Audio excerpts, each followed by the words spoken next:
I take a deep breath, say a little prayer. Dear God, please let me make it the hell out of there alive. And then, remembering a documentary I saw last year about America's first flight into space, I remember the astronaut's prayer, supposedly uttered by Alan Shepard. And dear God, please don't let me screw up. I exit the I-10 onto the western border of St. Roch, Elysian Fields Avenue. Elysian, a synonym for heaven. Yeah, right. This place is far from heavenly.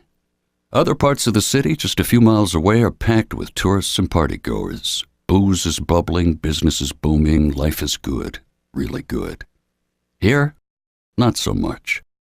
The streets are quiet, eerie, grim. Colorful but ramshackle shotgun houses line every block. Some lawns are trimmed. Most are choked by weeds and cast-off children's toys, rusting bicycles and car tires. In front of one overgrown yard, I see two men lounging on a filthy leather sofa. They're passing around a glass pipe in broad daylight. I turn onto North Durbany Street and see a bold purple mural painted on a wooden fence proclaiming, "Baptized when the levees broke."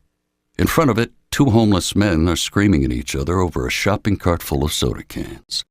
Driving deeper into the neighborhood, I see clusters of people loitering on street corners, playing dice, staking territory, dealing dope.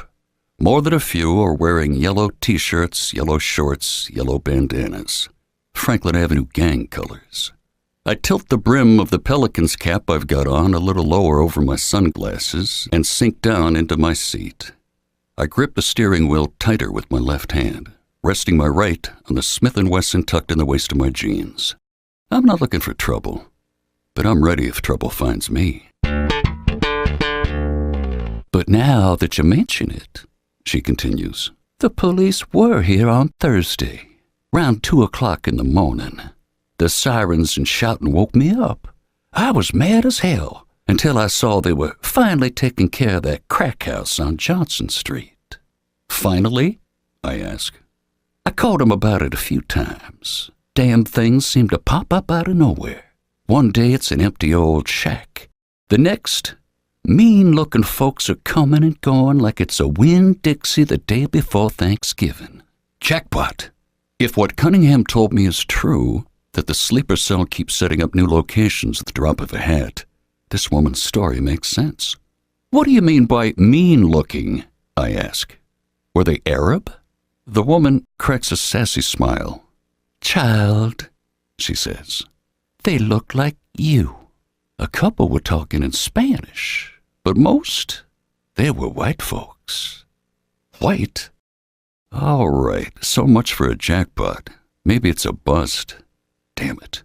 The leader was this blonde man, she goes on, with a tattoo on his arm, circle with a cross in it. My nephew told me what it means. Not something you see around here too often. No kidding. It sounds like she's describing a Celtic cross, a common symbol among white supremacists. A few months ago, word started spreading, he says. Online mostly. Message boards and the like, the ones you need a password to access. Somebody high up in the Brotherhood, that'd be the Aryan Brotherhood, needed help. They were planning something so big and so bad against that shithole of humanity known as Mardi Gras. It'd scare away all the damn monkeys and mongrels invading our city once and for all. Make it ours again. What was it? I ask. Never could figure out all the details, he says. But at one point they were looking for folks who knew explosives. That's how I got involved. I served 3 tours in Iraq and Afghanistan. Saw plenty of roadside bombs blow up my buddies. You were in the army? He takes a sullen drag. For a bit. What do you mean, a bit? He lets out a cloud of smoke. Made it through basic, was getting ready for additional infantry training, and then I got kicked out. All 'cause I got in a couple of fights, and they didn't like my, what do you call it, psych profile. But that's okay. I got work soon enough. An overseas security company? He nods. That's right. They didn't care if I got into fights with some mud folks in the service, or if my psych profile wasn't 100%. They just needed someone who knew how to shoot and who could learn about setting explosives, which took a while. And then I thought I could figure out how to make them myself. He shows me the chemical burns on his hands that I noticed earlier. Guess I wasn't a fast learner. Who was in charge of the group? I demand. Who was calling the shots?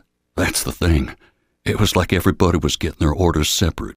We only knew our little piece of the puzzle, and the couple times we'd meet up at different abandoned houses and all over the city, the team looked like the goddamn United Nations. There were always a few ragheads there, couple wetbacks too. I hated it, but like they say, the enemy of my enemy is my friend.